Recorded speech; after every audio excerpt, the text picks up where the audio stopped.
તમે જોઈ શકો છો એકદમ હરિયાળી છે.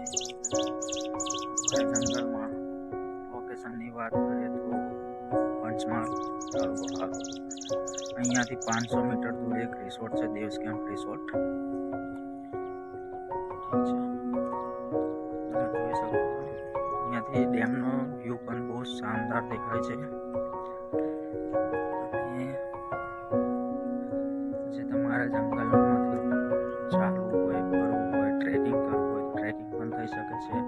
બહુ સરસ મજાના જંગલો છે આ બાજુ. બહુ જ મસ્ત છે. નેચરમાં રહેવાની મજા કંઈક અલગ છે. તો વિડીયો ગમે તો ચેનલને સબસ્ક્રાઈબ કરો, લાઈક કરો, કમેન્ટ કરો અને શેર કરો. દોસ્તો, મારે તમારા સપોર્ટની જરૂર છે. હવે બ્લોગ બનાવવાનું સ્ટાર્ટ કર્યું છે આપણે. નાના મોટા બ્લોગ આપણે અપલોડ કરતા રહીશું. તમે પ્રેમ